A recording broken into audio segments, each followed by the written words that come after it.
Se olisi hyvää päivää taas. Siinä olisi semmonen jama. Ja niin kuin näkyy, niin vähän erilaisella alakerralla ja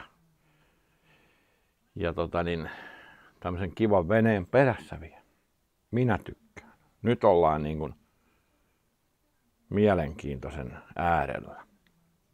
Varmasti kiinnostaa, luulisin teistäkin aika monta.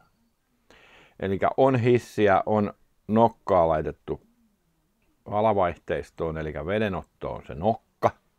Kerron siitä kyllä lisää. Ja sitten on cleaveripotkuri, eli pintapotkuri. Sitä ajetaan sillain, että toi yksi lapa on siellä vedessä. Sen takia se on tollain. Ja vedenotto on tuon torpeedon päässä tuo pohjassa. Niin alkuperäiset on tukittu ja vesi tulee tuolta kautta koneen sitten pumpulle. Sillain se tehdään. Ja hissi sitä varten, että se kone saadaan sieltä sitten nouseen tarpeeksi ylös. Että se saadaan meneen sillä yhdellä lavalla. Voi sillä ajaa ihan kuinka tykkää, mutta jos halutaan sitä vauhtia sieltä, niin otetaan tavara pois sieltä vetestä jarraamasta. Ja niin kuin olen sanonut, kun joku on kysynyt, että minkälainen potkuri on paras, että montako lapaa, niin mä sanon, että 1. Niin se on se juttu, se 1 lapa. 1-lapainen toimisi kaikista parhaiten, mutta kun se ei oikeasti toimi. Paitsi näin se toimii, kun se 1 lapa vaan käy siellä vetässä, aina kerrallaan. Niin näiden muiden lapojen se kitka saadaan pois sieltä ja JNE. Joo, semmonen. Ja venehän on Marino Swingi. Uusi tuotanto Swingi. Katsotaan sekin tarkemmin. Tällä käydään ajamassa. Tää on tässä nyt säädöissä. Katsotaan sieltä kaikki kohillensa. Ja käsittääkseni tää oli myynnissä tämä paketti, että voi tiedustella sitten sieltä kautta. Katon sen linkin vaikka siihen kuvaukseen. Niin. Ja sitten siellä on jengi kysellyt tästä, että mitenkä mä oon tämän käyttöpöntön tehnyt. Siis tämä on metallikuorinen tämmönen häkkipönttö. Mikä tän nimi on? Mikä PC, CP, SÖP, kontti tää nyt olikaan mut nimeltään. Niin en nyt muista, mutta ei sillä nyt on just niin väliä, että mikä se on nimeltään.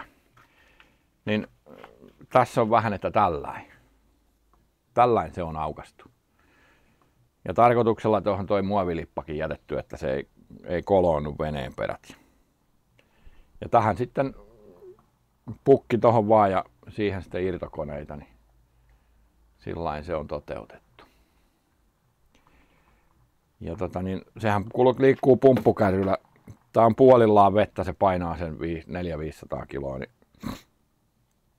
niin menee ihan tässä, mullakin on hiekkapiha. Tähän nyt voisi laittaa ison vanerin tähän, mutta en laita, kun tää vaihtaa paikkaa vielä. Tässä tehdään kaikkia muutoksia tässä systeemissä. Se on nyt toistaiseksi tässä. Tähän on mulla helppo tässä pihassa tää tuupata. Niin. Ja kamerakalustosta suosittelen, tein investoinnin kanavalle. Otin tämmösen. Oli Rajala Pro Shopissa, niin huipputarjous, en tiedä onko enää, käykää kattoon. GoPro on 10, Black ja sitten Hohemin Pro 4 tämmönen kimpaali, mihin saa 3-jalan, tää on irrotettava. Ja tästä saa ladattua ja sitten tän saa kiinni, täällä on paikat, tän saa vielä sitten kiinni johonkin jos haluaa, niin on kyllä oikeesti, olisi pitänyt hankkia kauan sitten. Ja sitten sellaisia klampseja tähän systeemiin, tämän saa vaikka veneen kaiteeseen, mä pystyn yksin tuo puuhasteleen. Tämä on oikein hyvä apu tässä hommassa. Ja tämähän on tämmönen, että tää on niin kuin ainoa, ei haittaa vaikka mä heilun ja pyörin, niin tää pysyy asennossa ja täällä on erilaisia moodeja ja sporttiasentoja, että voi kuvata vaikka sinne. Ja sitten se seurailee. Tämä on oikein kätevä. Ei ollut mikään ihan kalleimmasta päästä ollut nyt siinä tarjouksessa, mutta en tiedä onko siellä enää sitä tarjousta. Kattokaa jostain mistä löytyy. Ja tällä kameralla saa ne kartat ja nopeudet ja kaikki, niin se tekee sinne GPS-tiedoston ja ne liitetään sitten mitä sinne haluaa. Mulla oli siinä yhdessä videossa, niin siellä nyt sattuu olemaan se GPS ja G-voimat niin päällekkäin. Mä en oikein osannut. Mä harjoittelen, kyllä se siitä. Mua ei oikeasti kiinnosta noi ohjelmat, niiden kanssa pelleily. Mulla on muutakin tekemistä. Esimerkiksi kaivaa nenää ja katsella televisioon ja sillain. Mutta joo, se on semmonen apuväline nyt tähän. Ja siis kameranhan pelkän GoPron senhän nyt saa ja senhän saa. Tätä pystyy myös kimpaalia niin ohjaan puhelimella. Sä voit laittaa ton tohon johonkin ja pyöritellä sillä ohjelmalla ja GoPron kuvanhan saa kännykkään ja ne ohjelmat toimii. Mullakin on ollut niitä Kiina-kopiokameroita, niin ne softat toimii hetken aikaa ja sitten ne rupeaa kiukuttelemaan. Ne menee ihan hermo. Ne saa heittää aina vatukkoon semmoisen 30 kameran. Menee ihan päreet sen kanssa. Ja tolla koitin 4K:takin. Joo, voidaan kuvailla semmoisiakin, jos jaksaa, mutta mennään nyt ihan HD:lla. Toki isosta telkkarista on hieno katsoa 4K:na, mutta katsotaan. Tää nyt ainakin tulee ihan tavallisena. Ja tämän kanssa kun lähtee järvelle, niin nyt ollaan sitten semmoisen äärellä jo tämmöisen koneen kanssa ja veneen kanssa. Et nyt pitää vähän sitten jo tietää, että nyt ei passaa lähteä ihan soitellen sotaan, että tämän kanssa voi käydä sitten jo vahinko. Et se vesi rupeaa olemaan sitten aika kovaa, kun mennään siellä. Rupeaa se 100 lähestyä, niin ihan nimimerkillä kokemusta on, että on itsekin tehnyt joskus leipiä, kun on jetillä vetänyt sellaiset pannut, että on kättä jalkaa vähän aikaa. Niin. Ja sieltä peräisin on nuo olkapäävammat ja kylkivammat jettikisojen ajoilta. Että on joskus, kun on kaatunut, niin kun koneesta pitää kiinni, niin kun se norsu rupeaa repiin sulta kättä irti siitä vauhdista, kun on äkkiä joku 80kin vauhtia, niin tekee kipiä.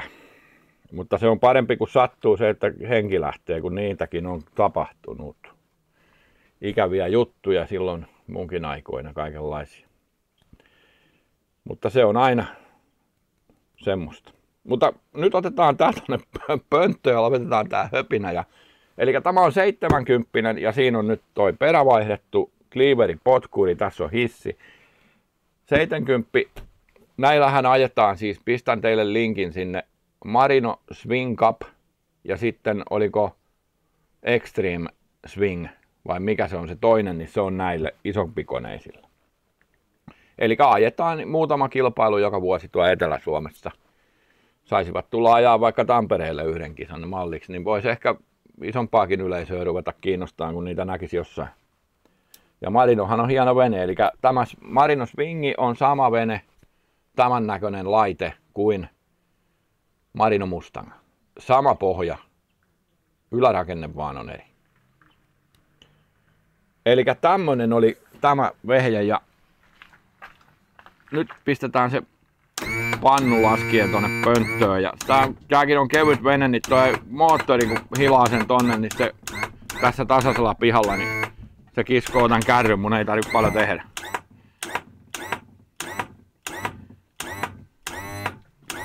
Noin. Pistän sinne kiilat, ikaalisten jarrut, ettei kärry lähde liikkuu. Noin, toiselle puolenkin pitää käydä laittaa ja sit vähän hissiä pudotetaan, niin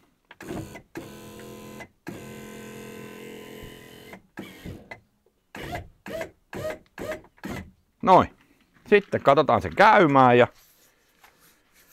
sitten katsotaan se säätöihin, katsotaan mitä se tekee. Virtaa tulee ainakin. Ja vähän ryyppyä napista ja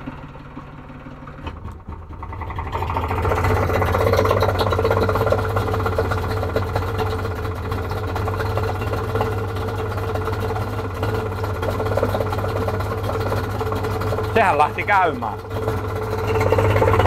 Toivottavasti toi mun kamera, tää on vissiin roiskevesi suojattu ja toi kestää pelkästään ilman koteloa 10 metriä toi GoPro, ettei sillai hätää. Mutta mun tuurilla se menee tonne potkuriin, kun siellä vaihde päällä.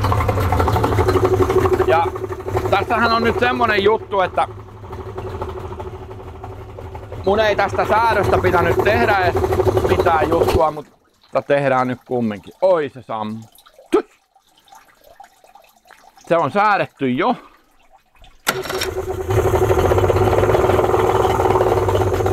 Meni vähän laihalle. Kylmä kone. Kun kylmää konetta käytätte, niin käsikaasu on täällä sitä varten, että nostetaan vähän kierroksia.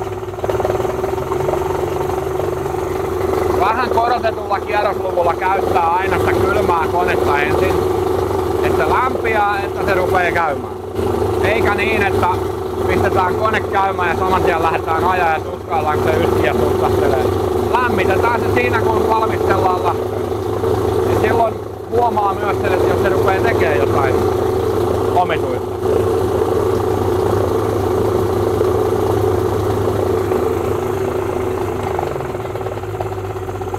Ja tässä on ne kaasarit jo, missä on se korotettu kierrosluku hetken aikaa, 1200. Mut se ei niinku riitä siihen lämmittelyyn. Ja tyhjäkäynti on 700 plus miinus 50 kierrosta. Tässäkin on kiekkamittarin näkee tuolta. Sytytys säädetään näihin tankoihin tänne. Täällä on viivat tangoilla, tässä on sytkäboksi, tyhjäkäyntiviiva ja täyden kierroksen viiva. Ei tarvitse välttämättä tarkistaa lampua. Pistää noihin viivoihin, sen pitäisi toimia. Ja vivustot, tuolla on alapää ja tossa yläpää. Ja samalla lailla kaasareitten synkkaus kuin kaikissa muissakin jammun koneissa. Ja kaasareitten säätö samalla lailla. Näytän ne kyllä lähempää, otetaan tuo kamera tosta nyt ja näytetään lähikuvat niistä, kuinka se homma menee. Elikkä mun ei tätä tarvitse nyt enempää säätää, tämä on säädöissään. Mutta työnnetään sitä pikkusen vielä. Noin. Pistetään se toinenkin jarru sinne, niin pysyy paikallaan.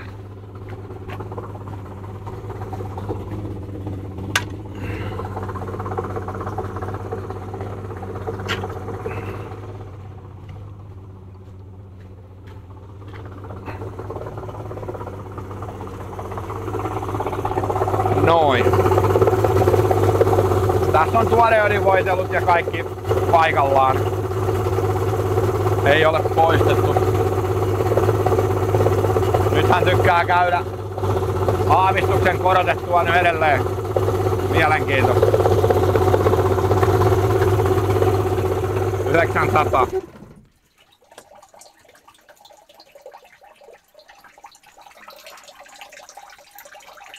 Tuota. Jaha. Vettä tippuilee sieltä, mutta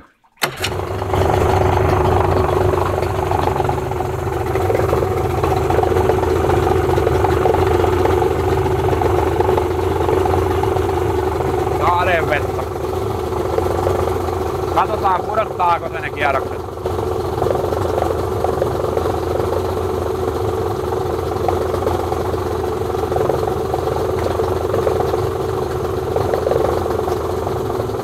Pudottaa.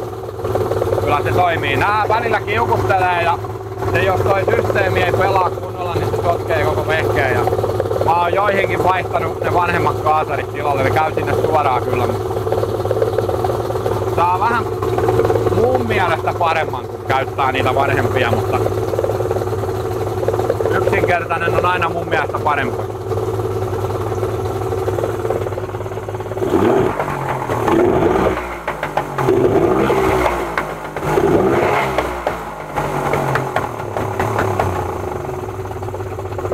No niin. Vähän pölläyttää. Se on hyvä, että on rasvaa, niin ei leivo kiinni. Eli katsotaan noi säädöt kohdalleen nyt siitä, mistä tapahtuu mitäkin.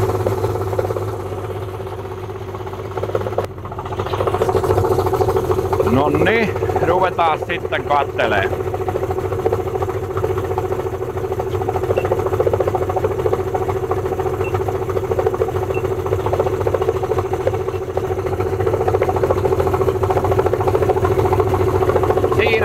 ton savun takaa löytyy. Eli tuosta säädetään alapää ja tuosta yläpää. Eli nämä on vivuston rajoitukset. Ja näillä linkeillä on pakko sitten vastata, että nämä osuu kaikki kohdalleen, kun pitää myös osua kaasuvivusto kohdalleen. Niin näillä linkeillä on pakko katsoa, että ne kaikki menee oikeaan kohtaan. Täällä on perustopparit näissä. Eli sytkälevy ei liiku. Tästä säädetään tyhjäkäynti tohon viivaan ja täyskaasu tonne. Ja sitten kun mennään tänne kaasareihin, synkkausruuvit on nämä. Sitä ennen muistetaan irrottaa tämä täältä. Tai varmistetaan, että tämä rulla varmasti pääsee pyörimään. Ja tyhjäkäyntiruuvi veivataan pois käytöstä, että saadaan kaasarit synkattua. Eli että läpät on kaikki kiinni. Sitten ruuvit takas kiinni tästä ja tässä on vastapäivään kierretty. Vääränkätinen kierre näissä. Älkää ihmetellä. Sieltä laitetaan ne. Ja sitten kaasareiden alapään seos on tuossa ja tuossa. Ja se on tässä koneessa niin 1 ja 1/4 plus miinus 1/4. Ja sytytys, jos lampulla katsoo, niin 7 plus miinus 1 se oli ja 20 oli alapää. Voin vielä tarkistaa, mutta näin muistaisin. Mutta sen pitäisi olla kohdallaan, kun se tuolta laitetaan viivoihin.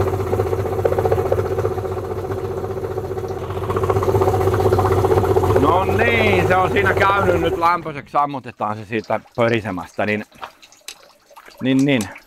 Nämä säädöt, niin kun, missä on toi boksi, niin suurin piirtein samalla lailla kaikissa. Niissä ei hirveästi ole eroa. Et ne perussäädöt löytyy sieltä ja kun se vivusto toimii oikein, kaikki menee oikeaan aikaan, oikeaan suuntaan ja oikeaan kohtaan, niin sitten se yleensä toimii. Jos siinä ei ole mitään mekaanista vikaa, mikä estää sen toiminnan tai haittaa sitä. Sillain. Ja muistakaa ne, mä en nyt aina muista terottaa näistä tulpahatuista. Kun ne teillä vehkeet ei toimi ja sitten sä mittaat se ja se näyttää jotain ihan perunoita 10 taikka ylitte, niin aina vatukkoon se tulpahattu ja uusi. Se pitää olla siellä 4 paikkeilla sen vastuksen noissa. Se sotkee sen sitten kyllä välittömästi. Ja kaikki liitokset täältä, niin tarkastakaa aina välillä. Otatte johdon kerralla irti ja katsotte ja pistätte vaikka jotain korroosio estävää ainetta sinne, mitä haluatte nyt käyttää. Ja hapettumat pois, niin kontaktit on kunnossa. Ja sitten muistakaa se, että jos se kone menee vikatilaan, taikka siis korjaan, kun se on vikatilassa, se johtuu lämpöanturista taikka liian vähäisestä öljystä, niin se ei ota kierroksia, se vaan röpöttää. Tarkistakaa se ja noi tulpahatut ensimmäisenä, kun se kone rupeaa tekemään yhtäkkiä jotain kummallista. Se on semmoinen niin kuin pikaneuvo aina näihin, että katsokaa. Ja niin. Mä en nyt tästä osaa sen enempää nyt oikein antaa mitään. Näillä perussäädöillä sen saa kuntoon ja mä koitan linkata sinne teille taas jonkun brosyyrin, mistä näkee sitten vaikka männän renkaan välykset ja männän palautiosen väri. Että niillä nyt perusjantteri ei tee mitään, jos ei rupea pataa oikein tutkimaan ja mittailemaan ja säätään. Puristuksia en ole siitä mitannut, voin nekin katsoa vielä. Tuntuu se käyvän. Eli täällä oli säädöt pielessä, joutui vivustoja ja tankoja laitteleen, että ne menee nyt kaikki niin kuin kuuluu. Niin. Semmoista siinä oli jumppaa, joo. Vähän tarvitsisi johtoja nyppiä irti ja laittaa ne nätimmin, ne on vähän nyt sillain, että ei hyvä. Ja laittakaa tekin ne johdot sillain sinne kaikki, että ne ei vaan ole tuo vivustojen tiellä missään, ei osu jää mihinkään väliin. Se ei ole ikinä hyvä asia, sieltä nirhautuu johto, taikka sitten se takeltaa joku kaasu täysille, taikka jotain muuta. Ja tämähän katsotaan nyt siis näin, kun se on tyhjäkäyntiasennossa. Niin jos ei se vaijeri vedä sitä aina tonne toppariin, niin tää kaasuvaijeri irti. Ja säädätte sitä, jos mahdollista, niin että se vetää sen tonne toppariin, että se tyhjäkäynti on aina oikein. Ettei se jää huutaan taikka jotain. Ja sitten kaasu täysille ja katsotaan, että täällä topataan oikeaan kohtaan. Ja jos ei sitä saa tällä säädettyä, että joku muu menee pieleen, niin sitten tällä linkillä pyöritellään tosta auki ja tolla säädetään se, että se on sitten kohdallaan. Samoin tää kaasu luisti toi tuolla, että se menee tuohon kärkeen ja läpät on auki. Näin. Tämmönen oli tämä epistola tältä aamulta. Pistän tän tohon auton perään ja kun tänään on luvattu oikein hienoa keliä, niin mennään ajaan. En tiedä, koitanko paljonko täällä pääsee, en tiedä uskallanko. Voi olla, että rupeaa jännittää, mutta katsotaan. Ajetaan joka tapauksessa. Katsotaan, saadaanko sinne hieno vesisuihku tuolta perästä. Kyllä mä sen sieltä saan tulee ainakin. Mennään sen kanssa seuraavaksi sitten vesille, niin. Otetaan semmonen ajeluvideo sitten erikseen. Tää oli tämmönen pikainen säätövivusto juttu tähän. Ja vähän kaikkea muutakin. Pöntöstä kuvia, kummonen se on. Jätin sen reijän tuohon pönttöön tollain, niin se aika hyvin, vähän saisi olla ihan pikkusen isompi toi reikä, niin se menisi aina sillain tosta, mutta ei toi nyt pahaa. Tää on aika kätsy tällä. Ja kun tämähän liikkuu, se on mullakin tuossa pumppukärryssä, että sitä voi nostaa ja laskea, jos ei ole hissiä niin kuin tässä. Niin mä voin nyt nostaa sitä jonkun verran, niin sen saa aina sopiin kyllä ihan hyvin. Kätevä tämmönen kontti, niin tähän käyttöhommaan. Ja tässähän voi pikkusen vaihde päällä ajaa.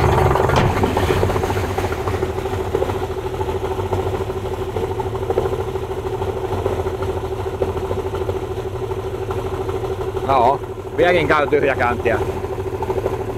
Vilkuttaa 7-800.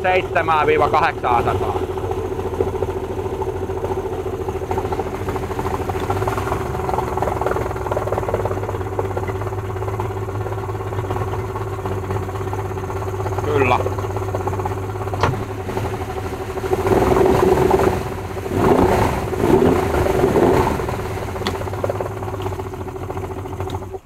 Ei muuta kuin näihin kuviin. Se on moro.